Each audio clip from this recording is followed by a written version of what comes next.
time to go to the podcast, everybody. Welcome to the zone. We're here. Welcome to Green Hill Zone.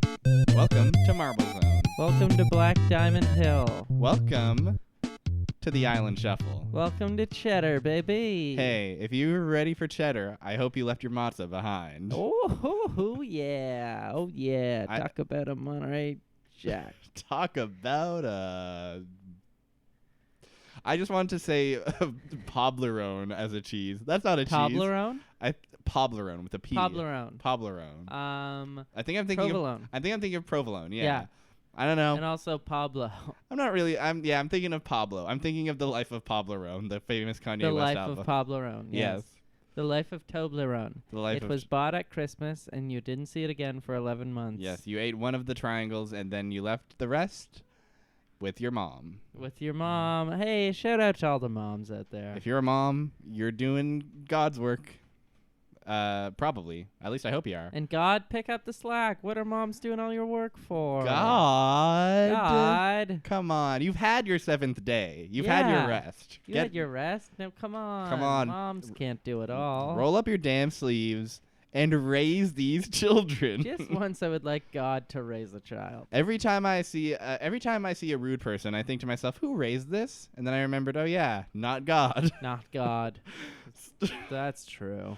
Nothing. Probably the television. There's no particular reason we're weird this morning, is there? This morning, the start of the podcast, is there? There's not like, it's not like, oh no, it's really hot, or oh no, we're really tired, or like, oh, we're, we had a couple or something. I think we just have things that we need to address. Yes, absolutely. Absolutely. For example, James, you have an example ready. Yeah, well, the sky Yeah? changes every day. Boy, fuck, dude, it sure does. Make up your mind, idiot. This bozo that you look up at, and sometimes it's a light blue and other times it's a deep dark blue. Yeah, sometimes it's every day. Well, I'm more talking about like every day, like at 2 a.m. in the day. Yeah. And at 8 a.m. in the day. Sure. Then at 3 p.m. in the day, and then at 8 p.m. in the day. Yeah. And at 10 p.m. in the day. That's the whole day. All very different. Very different skies, and honestly, just when I think I'm used to one sky, it's 2 p.m. and I'm finally settling in to that afternoon sky, that day sky. It's ridiculous. Just when I settle in with my couch and my tostitos and my little pants. My couch, my tostitos, my little pants, and I aim this couch right at the sky. Right at the sky. And I look at it and I go, "All right, baby, this is never gonna change. This is the one." And this is what I'll be looking at for years. For years and years and years, and every time, I don't know why why do we keep falling for it? Every goddamn time Every it breaks. goddamn time. It breaks my heart. Yeah, it breaks my heart. Speaking of breaking my heart. My achy breaky heart. Speaking of the hearts that ache and break. As Ray Cyrus, Billy said best. That was a Ray Cyrus, Billy joint, right? Yeah, it was a Ray Cyrus, Billy joint. Okay. Listen, we watched an episode of Lost this week, as we tend to do. Yeah. This, for the record, is the show where we watch Lost in the wrong order.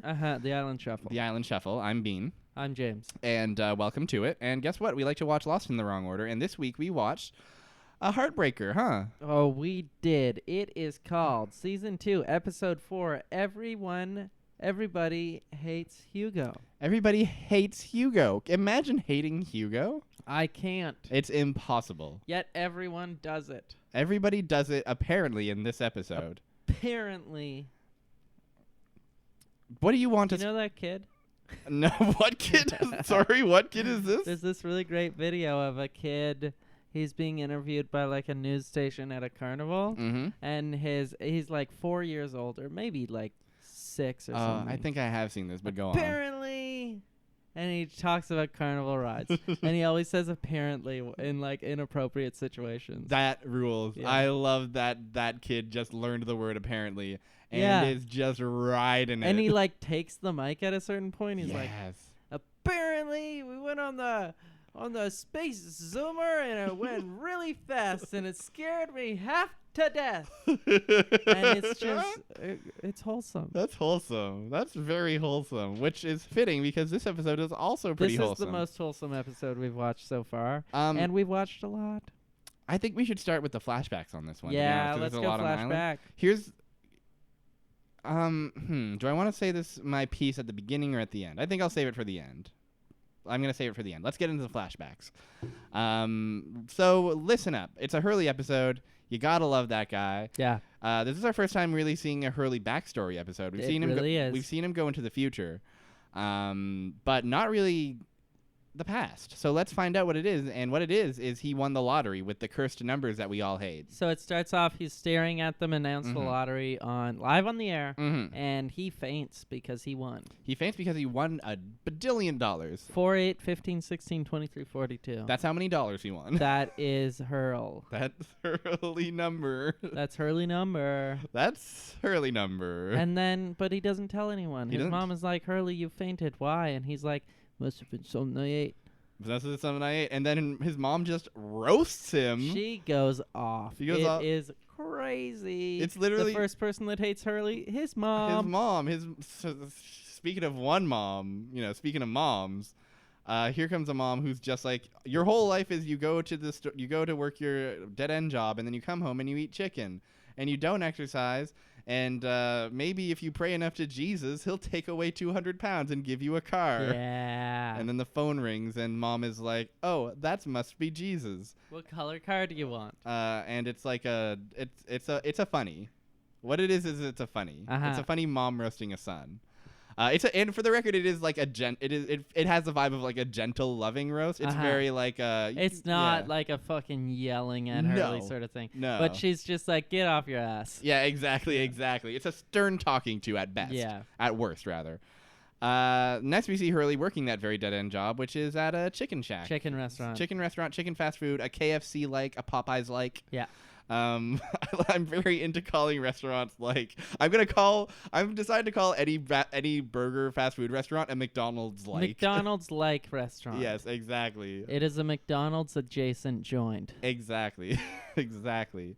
So Hurley and this scrawny dude named Johnny are working, and Johnny's like, "Hey, buddy, boss wants to see you."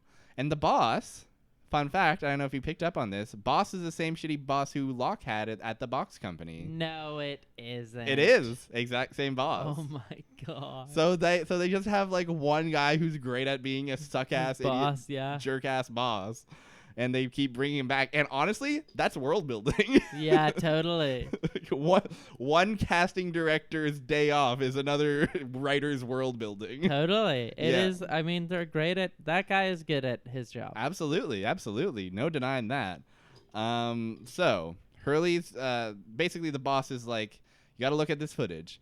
Here you are eating a chicken. And you owe us money for the chicken and for the napkins. You think we're made of money? Are you made of money? I'm not made of money. If you're made of money, if you think you're made of money, you better take your money and you better get your butt out of here, Mr. Moneybags. This is a surprisingly accurate portrayal of what went down. I won't say it was to that extent, but there is like a lot of, are you made of money? I'm not made of money. This company's not made of money. Nobody here is made of money. Yeah, it's very... like Hurley is made of money. I took a few liberties, I'll admit. It's an interpretation.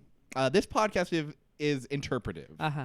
It is goes not slightly outside the realm of reality. Exactly. It's not quite, because if you wanted the real Lost experience, you just watch Lost. Yeah, it's totally. out there. You can just watch Lost. I do that. Yeah. I mean, we do that. We do that. We watched the show. We did today. We did an hour ago. We were doing that. Mere moments ago, back when the sky was just a little bit brighter. Yeah, just a little bit different. Eh? Fuck that. Fuck you. Eat shit. Sky. What's wrong with you, Sky? Get it together. Get it together, Sammy. Famous Sky. Famous Casablanca line. Get it together, Sammy. Yeah, I remember that. Iconic moment in film history. Film history. Do you say a historic moment or an historic moment? I don't like to talk about history just because I don't know which one is right. What do you mean? A historic moment, I would say. Okay. But I feel like... Like, you mean there's, like, different histories? Like, yeah. What? Or no, because I don't know which. Like you asked that question, and I'm like, I don't know which one is true. Oh, that's the thing. That's the know. thing. I don't think there's a correct one. I guess technically it would be ahistoric. But then when I say that, I feel like I'm saying like ahistorical, which is like its own one word. Totally. So I say an historic to do that, and then I realize like I don't say like I'm having an happy day or anything like that. An happy day. I'm like, is it like a Canadian thing? I'm where having we, an egg. I'm having an egg. Don't have an cow, man. Don't have an cow, man. Listen, all I'm saying is words are crazy, and why do we say words the way we do? Words. What's the point? I guess. Yeah. Words. Huh. Words. What is it good for? Absolutely nothing. Say it again Doot. Except for conveying thoughts and ideas. Feelings. And emotions. Let's get back to the feelings of this episode. All right. So Hurley has had enough of this bozo roasting him. He just got roasted by his mom. Yeah. And that's his mom. Mom's allowed. Mom is allowed to do whatever she wants. But she raised him. This guy, Hurley just says, I quit. I'm out of here. And then he's hyperventilating in the parking lot, and out comes his friend and coworker Johnny, who says, guess what, buddy? You inspired me. I quit too. We've got the day off. Let's hang out. And then the day is just Hurley and this guy. They hang out. They just hang out. It's cool. It's great. This guy, I want to give a shout out to this guy who's maybe one of my favorite like one episode characters. Totally. He's just like a charming, like he's like this lanky dude, goober looking guy. He's a nice little man who's like a good friend. Just like a charming friend guy who we never see ever again. And it kind of breaks my heart. I would have loved to like get for him to be like a staple in the Hurley flashback. Exactly. Imagine like he comes to visit Hurley like post Hurley leaving the island, and he's just like, hey man, I know things were weird, but like holy shit, you were in a plane crash and can talk to dead people now. That's fucked up. How you doing, buddy? So much for things changing, huh? I work at Pizza Hut. I work at a Pizza Hut like establishment. Pizza bin. Pizza bin. They go to the record store, they go to the CD store, and they pick up a Drive Shaft CD, and then Johnny they says, make fun of it. Johnny says more like Suck Shaft, yes. which is a good thing that I like to hear. Also a crazy sexual innuendo. Oh yeah, I mean isn't it already kind of? I guess Drive Shaft. I don't know. Drive Shaft though. I don't know. Is it, or is that just like a car? Shive Draft. Shive Draft. You know. I can't say that I do for sure.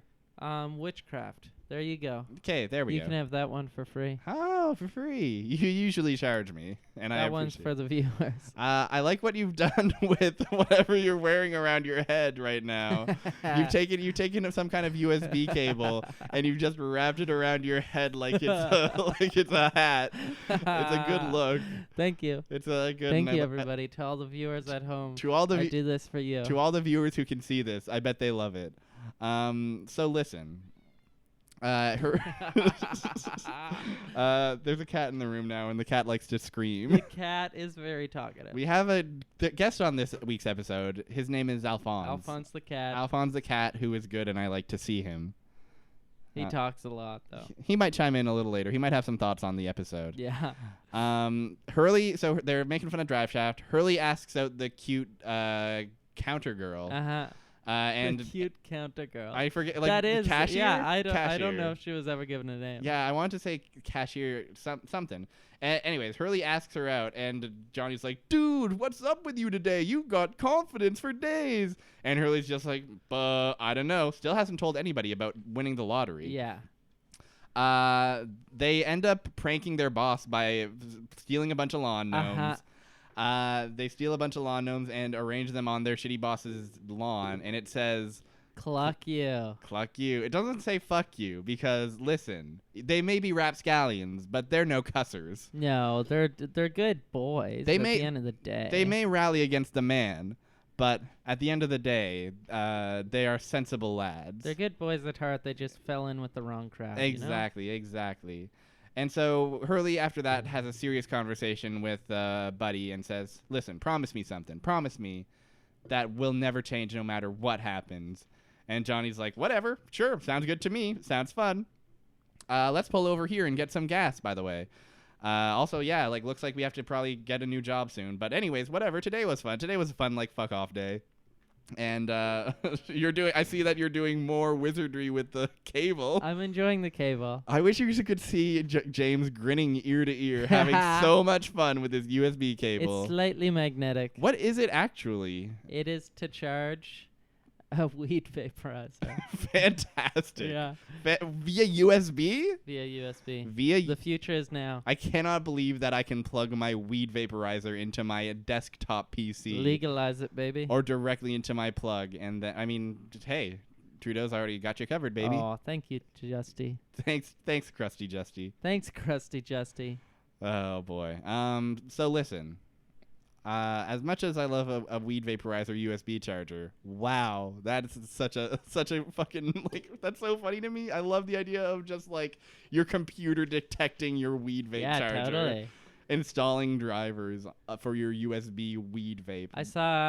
I know someone who had one that is also a power bank. What is a power bank? Like if your phone is low on battery, you plug your phone into your weed vaporizer. That's unbelievable. Yeah. I cannot believe how ahead of the game. The future is now. Wow.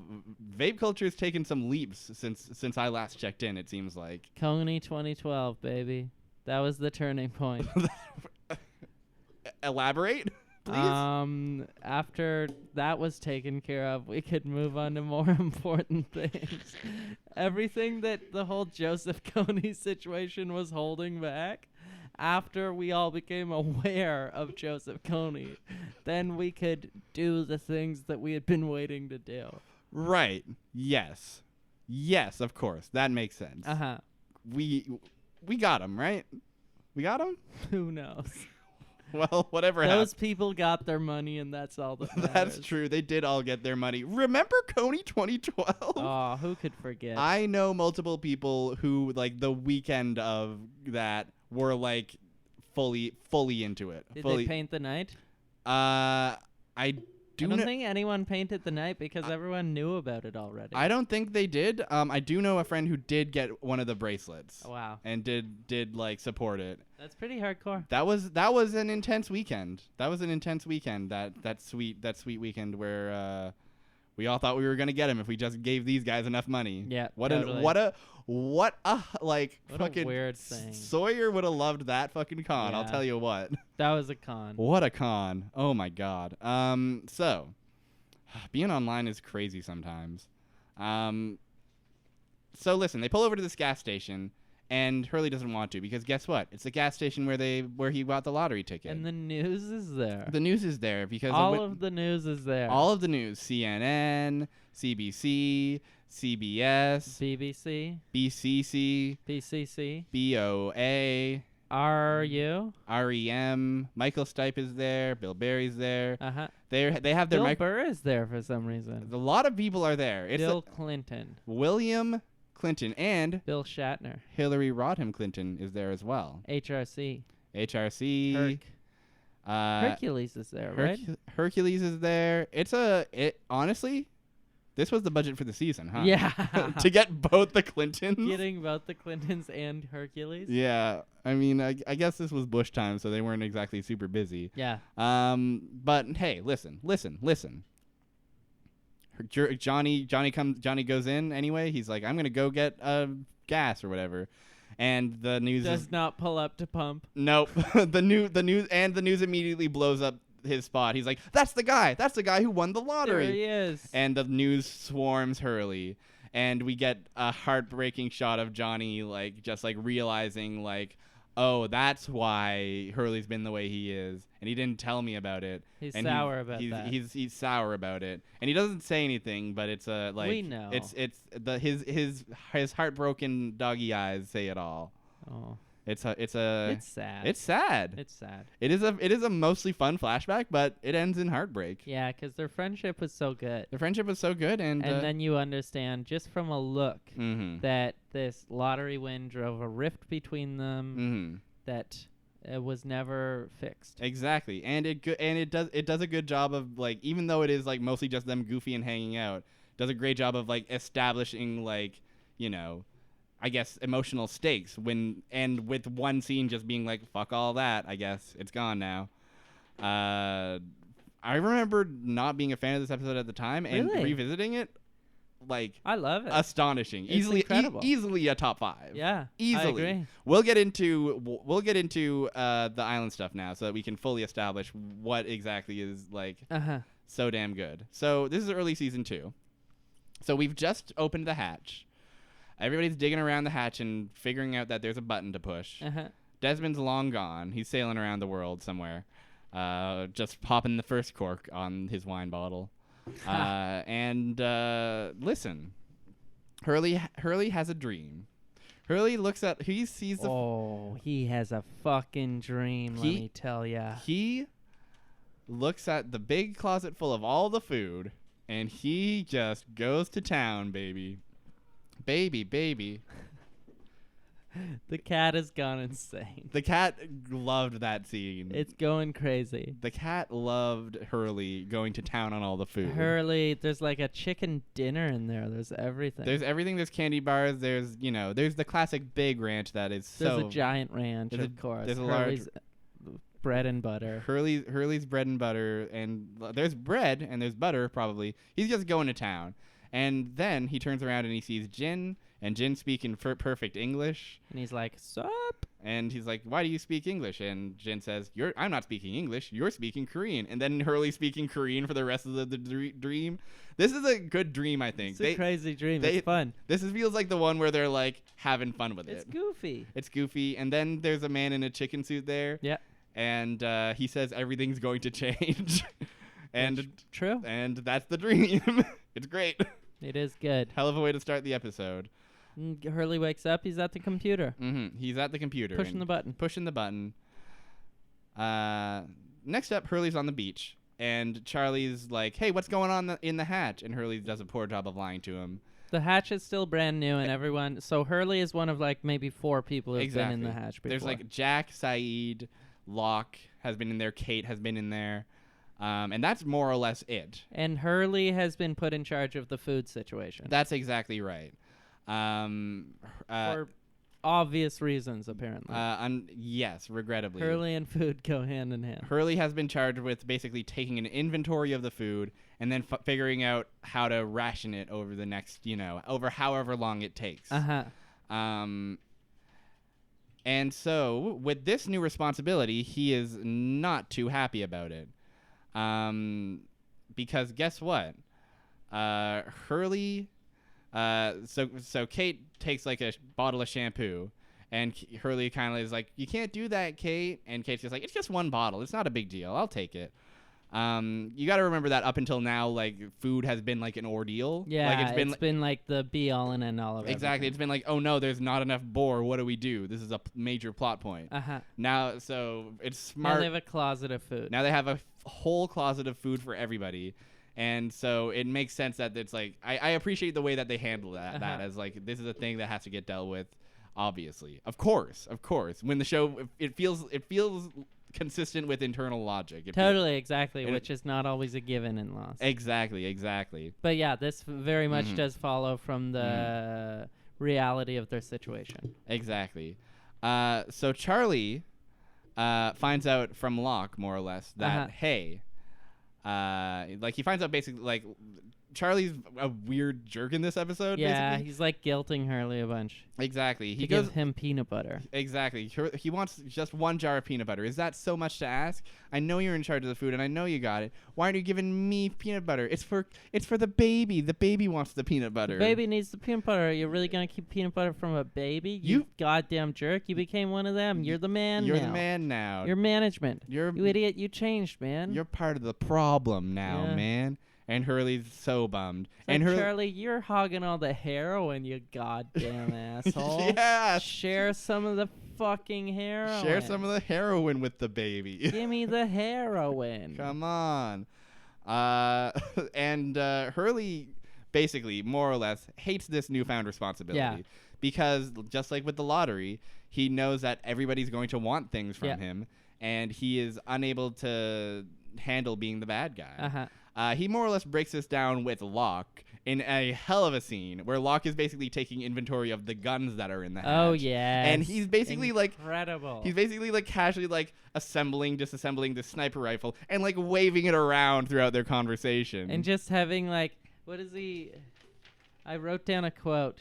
Locke says, Hurley's talking about how he doesn't want to do the food job, and it's like giving him a bunch of anxiety, and he doesn't like how everyone wants stuff from him. Mm-hmm. And Locke says, I've had a lot of jobs I didn't want to do. Holds sniper rifle. Like, Locke, put it down. Please put it down. For the sake of the conversation. You don't necessarily. I don't know how urgent the sniper rifle business is. You can put it down for a conversation. It doesn't need to be waved around. Reminds me of a time once I was at a friend's house a few years ago, and they were like cooking food, and then they began to tell me like a pretty involved story about something that happened during their date. The sort of story where you're like, what the fuck was this person thinking, right? Yes. And like doing a lot of exaggerated hand movements and stuff. Exactly. You'll never believe. And then they finished the story. It was probably like 2 minutes of talking, and they finished the story, and they were like waiting for me to respond or something. Yeah. And I had to admit that I did not really hear a single word you said, because for the past 2 minutes you've just been wildly waving a kitchen knife around. It's like in a pretty threatening manner. Oh my god. Like getting worked up with this kitchen knife in your hands and like all of these elaborate just hand movements. Pointing and yeah, like exactly. It's like, Jesus Christ, you got like a 10-inch blade there. Oh my god. Yeah. Yeah, I like a hand talker, but you gotta put the weapon down. Yeah, put the weapon down. And this is a lesson that Locke could learn. This is a lesson that Locke could stand to learn in this episode. Hurley is fed up. He says, I'm not doing this anymore. To heck with this. I've had enough. And he goes to a tree and takes a stick of dynamite. And he decides, I'm going to blow it all up. Fuck it. Nobody gets any food. Shit. I've had enough, and I got to be the bad guy. Screw this. Rose spies him. Rose finds him. Listen, hey, one thing we overlooked is that Rose is in this episode, has a pretty prominent role, and Rose and Hurley is maybe the most wholesome combination of characters. Rose and Hurley are friends. They're friends. Hurley confides in Rose the whole food situation. Yes, and Rose is like, oh, like, you know, I hope my dead husband's alive. That's her exact wording. I hope my dead husband's alive. They literally they're like start of this whole like Rose and Hurley arc starts with like Hurley just kind of bummed and wandering around, and he's just like, man, everybody wants to know what's in the hatch. Don't you want to know what's in the hatch, Rose? And Rose is just like, unless it like helps me do my laundry, I don't really care that much. And Hurley's just like, actually, and then cut to the laundromat in the hatch, and Rose is like, well, this is pretty crazy. And what else is up? And Jack is also bummed about it because he's like, Hurley, who else did you tell? You tell the whole goddamn camp, Yeah. you stupid idiot. You stupid freaking goober. And we can't trust Rose. We can't trust Rose, Rose the most is the earnest best one. the Fuck most you, earnestly Jack. wholesome Fuck character. you, Jack. Get the hell fuck out. Get out of here. You And get out of my show, Matthew Fox. Matthew Fox does not belong on any image. Moving, still, three-dimensional or otherwise. I want Josh Holloway. I want the guy who plays Hurley, Jorge Garcia. And then I want the ocean. The ocean. And I want just a buddy duo TV show of them floating in the ocean. Just them, like, no support. No, so they're floating. They're just floating in the Pacific Ocean? Yeah. Good They stuff. would get so wrinkly and pruny, it'd be funny. It would be funny how wrinkly and pruny they'd get. After like 8 months in the ocean. I gotta say. They open up their mouths and fish jump in. And they gotta deal with that. Exactly. That's a problem in and of itself. There's a lot of bones and fish, I'll tell you that much. That's a whole arc. Yeah. That's a beginning, middle, and end. That's a beginning, middle, and end. Oh my god. So it's a good show. What it is what we've done is we've pitched a very good show. I don't know if it's quite as good as Lost, though, is the thing. So basically, Rose comes through and is like, "Don't do this. Don't blow up the. This is obviously a bad idea." But Hurley's basically just like, "No, everybody's gonna want everything from me, and I gotta be the bad guy. And what the heck? Oh my gosh." And like in the middle of the speech, it's being intercut with that last flashback where Hurley's being swarmed by the cameras and the heartbreaking face that Johnny makes at the gas station. As he's talking, he's like, well, then Kate wants this. And so, but then if I say no to Kate, and if I give it to Kate, then Charlie's pissed. Charlie doesn't get anything. And if everybody wants anything, then nobody can have it. And it's I just can't. And boy, it's a heartbreaker. Fair enough. It is a wholly, let's talk about how this resolves before we get into the tone of the episode that I like very much. What ends up happening is,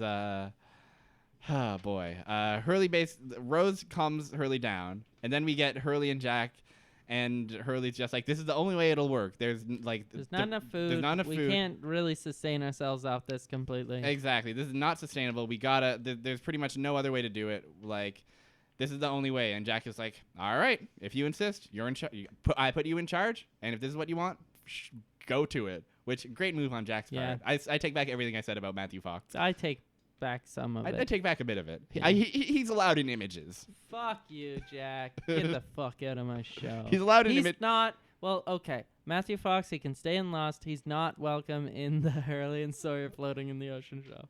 Yes, okay, we've done it. We figured it out. He's not allowed in our brilliant new Netflix original. He's actually quite good in Lost, though. He's not bad. He brings it when he's gotta. Anyways, Hurley's move is to just give away all the food immediately and right now. And he does. He gives Charlie his peanut butter. He gives, everybody ice cream. He gives Locke some tins of something or other, and Locke's really happy for those. Locke loves his tins. You get a classic slow montage of the whole beach. We see everybody, and Shannon's there too. Shannon's got something. Shannon's not dead yet. Shannon's not yet dead. Everybody's happy, eating food, chomping away, and it's a very heartfelt and earnest scene. It's cute. This episode is earnest in a way that caught me way off guard.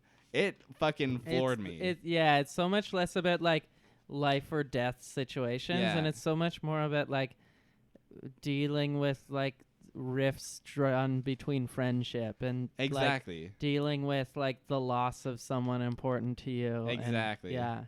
It's so much more about emotion and relationships than it is about like, we gotta get a boar in the woods. Exactly. And even like, he's trying to kill the whole island. Exactly. That's this is a turning point for me. This is a major turning point for me, because here's a thing I've always admired about Lost, and still to an extent kind of do, is its willingness to shake up the status quo and take wacky ass risks in new storytelling. Not storytelling. That's not the word I'm looking for. But to like really like fuck things up. To be like, what if they're off the island now? What does that mean? What if they fucking travel through time? What if there's an alternate timeline? Whatever. Like, of course, not all of these work. But in general, as I've said before, I like a show that swings for the fences and often misses. Totally. I find that more interesting than a show that just kind of play it safe. Exactly. That just kind of keeps things same.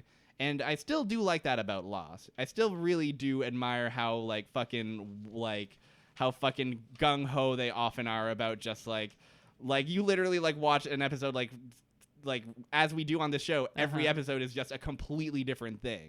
It's such an eclectic show. But this episode really cemented for me that the good shit is the heartfelt shit. The good shit is the like relationships between characters shit. Yeah, totally. And I think, sorry, you finish your thought. I just wanted to finish off and say that that heartfelt shit, the relationship between characters, does come at the cost of, or rather, the shaking shit up all the time comes at the cost of the relationships between characters. Well, that's essentially it, and that's my issue with it, because it's like it doesn't. I think really good writing recognizes that those don't have to be mutually exclusive. Exactly. And just within the later seasons of Lost, there's a total loss of emotional resonance. Exactly. Because there's just so much going on. And Exactly. It's like it just gets so far outside of the realm of like being able to put yourself in a situation because too much has happened way too quickly. Exactly. And there's things like that. So I guess you do have to dial back both in order to strike the proper balance. Exactly. And I think Lost occasionally does hit that balance sometimes. Yeah. Even, like, I think Now, for instance, is a good, like, there's something new, but it's still about, like, this is actually kind of the perfect balance almost. Totally. Because it is, like, here's this new thing that shakes up the status quo of we have a hatch now. But how does this affect the relationships between the characters, and how does this affect Hurley specifically? And that's what's really lost in the later seasons because a new thing happens that really affects people, and they all just adapt to it immediately. Yeah. There's no true understanding of like the ways that people struggle to cope with large-scale changes in life. Yeah, there's a kind of interesting case study is the episode we watched last week, the Miles episode, where we find out that Miles finds out that his dad is living with him on the island, and he's just been like fine with it. He's just been fine with it, which I don't care. He doesn't care, and like I don't necessarily think that's the worst approach. I actually think it's a pretty like funny and good approach. Yeah. But it does not have the same level of impact as an episode like this. That's where an example it's like too of masterful. like what they started to do with characters, where like the early seasons are such an intimate exploration as to this really fleshed out person's like entirety of their personality. So we get a lot of Hurley from what he used to be like, and what he's like now, and we like what he's doing now is so informed by what happened to him in the past. Exactly. Whereas in the Miles episode, there was no real exploration of his inner workings of his thoughts and feelings. No, none whatsoever. It was like very much he was kept at an arm's length, and we never got into his head. Whereas like during this entire episode, I could feel Hurley's thought process go on. Exactly. And you know, that's more or less it. I do still like enjoy I did still we both still liked that Miles episode. Totally, it was fun. It was a fun and fine episode. Great fun with that. But like I'm just like the main thing we want to convey is that this stuff was just like so much on another level. Yeah, totally. Like it just this really is the floored reason me. why it's like worth it to put up with like the later season. Exactly. Absolutely. It helps me understand what was really good about the show. Absolutely. Do you want to just wrap up the like side plots and then we can get out of here? We can fucking get the hell out of here. Get out of here. Get a new episode to watch. I want to watch a new one. I want to watch a new one. I want to watch a whole new one. So there's some minor stuff happening with the camp. Claire finds the bottle from the raft. A message in a bottle. Message in a bottle. Gives it to Sun. Says, you know, we found this washed up on the shore. We don't really know what it means, but it could be bad. What do you want to do with it? And during that end montage, we see Sun burying the bottle. And that is that. That is that. Another, which adds to the heartfeltness of the totally. Like, there's emotion. There's like that loss of. It's another example of. It sort of mirrors the like Rose and Bernard thing, where Rose and Bernard both have so much hope that they will reconnect. Exactly. This is representative of like Sun losing hope that she will reconnect. Exactly, but wanting to keep that hope alive for the camp. Which is like in like one scene they say so much profound in a scene with no words. A scene with no words. Just Sun buries a bottle, and it's just like, oh, that says it all. Yeah, exactly. That establishes so much about a decision that Sun is making, and Sun isn't like it's Sun's only scene. Totally. I'm like, the more I talk about it, the more I'm like, this episode is like fucking masterful. It's just thoughtful. Yeah, it's like unbelievable. There's actually stuff to examine underneath the layers. I was so floored by this episode. I went in just being like, it'll be a fun Hurley episode. I wasn't expecting to be like, oh, Lost can be like actually brilliant sometimes. Totally. Yeah. You just did an invisible cheers with your glass of water. I'm just looking through the water. Are you seeing anything you like? It bends the world. Oh shit, dude, that's trippy, man. Yeah, it's really fucking weird. What you got to do is you got to lay off that weed vape, dude. I know. Oh boy, we have so many promising episode title choices this time around. We'll talk about it off mic, of course. But boy, listen. There's a not so lighthearted plot as well. Sawyer, Michael, and Jin are in the pit with the tail section crew, and they're just finally getting released and like starting to be like, okay, you're the tail section. You're not trying to kill us. We're but out they're here. still like prisoners, and they have no freedom. Exactly. Anna's in charge. Anna is in charge, and she's pretty violent. She's mean to Sawyer. Sawyer like Sawyer is mean back, and she loves that. Yeah, it's a very good scene where basically what happens. He threatens to kill her, and she's happy. It's a fucking hell of a scene. Basically, Sawyer like as soon as they release Sawyer, they realize, oh, is that a rock in your hand? Are you trying to we just let you out of prison and you're still trying to fuck with us? And Anna Lucia just decks Sawyer, like steps on him and is like, I run the show here. Fuck you. You do what I say all the time. And then Sawyer's like, all right. Just one thing. You hit me again, and I'll kill you. And then Anna smiles. Fuck yeah, buddy. I like you. It's a hell of a way to establish a dynamic. It's cool. As much as I don't love Anna, I like that moment. Yeah, me too. You get that's another just example of like you get to understand so many things about a person from their reaction to a thing. And like Echo also like spends time like being like, it was a misunderstanding. You're right to be pissed, but like I'm sorry. And like Echo's like out here trying to make amends. Yeah. Who has basically spent the past few episodes just being like scary and mean. Totally. And yeah. Anyways, they get to like the tail section's camp, which is just like this like shitty bunker, like a shitty hallway that has like 3 more people in it. And they realize like, oh, this is all that's left. We have like 40 people. But trouble. Whoa. And then the final scene of the episode is one Bernard, baby. Aww. Bernard, in his first appearance in the show, looking haggard and sad, walks up to Michael and he says, hey, is there where you guys came from? Is there a woman named Rose? And they say, yeah, baby, your wife's alive. And Bernard is just like sobbing and crying. Yeah. And then it cuts to Rose just like smiling. Like, it's so beautiful. It's such a fucking wholesome episode. It's so nice. I cannot believe it. It's so nice. What the hell? What an episode. What do you even say after that? I don't know. The boys are back. We try to crack wise, but then we end up like falling in love earnestly with Hugo and Rose and Bernard. I also love that Bernard's first scene is just like immediately such acting chops. Just totally. Yeah. Just he goes in like on a tear. Yeah, he just immediately is like sobbing and like grateful and relieved and exhausted. And it's just like, holy shit, this guy's here to stay. And then he spends the rest of the season just being like a goober. A total goofball, yeah. Like, dumb man. A goober. He like, what are some hot Bernard? I want to recap some hot Bernard moments before we get out of here. Let's wrap this up with our best Bernard moments. Leg out of the pants. Good one. Fixing Jin's marriage inadvertently. Good one. Aww. Living in a cabin and giving a weird look to Juliet is another good one. And that's all the ones I can think of off the top of my head. Those are the best ones. I mean, that's really all you need. Oh, he's stuck in a tree. He's stuck in a tree. He's stuck in a tree. He gets stuck in a tree. Oh, poor Bernard. Oh. That's his first time out of the crash, isn't it? Yeah. Oh, poor Bernard. It's sweet. What an episode, huh? Yeah. That's you rarely hear us get that enthusiastic about the damn show. It was beautiful. Oh my gosh. We say we watch another one. I think we have to watch another one. Let's roll the dice. It could be good, it could be bad, but you know what? We have to do it. We have no choice but to we regret to inform you that we must do it to him. I rolled the dice. I got 67. 67. That's season 3. Season 3, episode 18, DOC, which is a Sun episode. Cool. So how about that? I love it.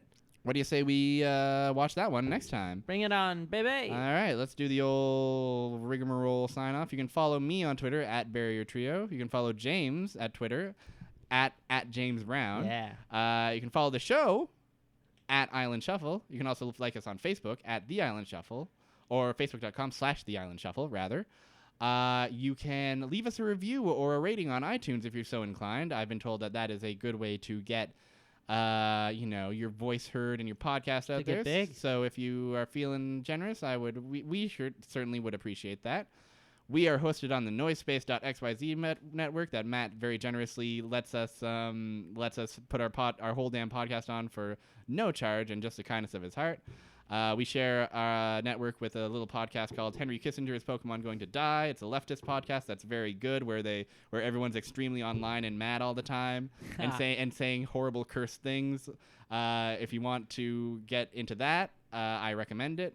And that is all the bits and pieces that we like to say at the end of the show, isn't it? That's the whole. Well, all except for one. Except for one. Except for the most important one of all, which is, of course, get ready for it. Here it comes. You're going to love it. Brace yourselves. Put your butt in your seat and put your feet on the ground, because we're going to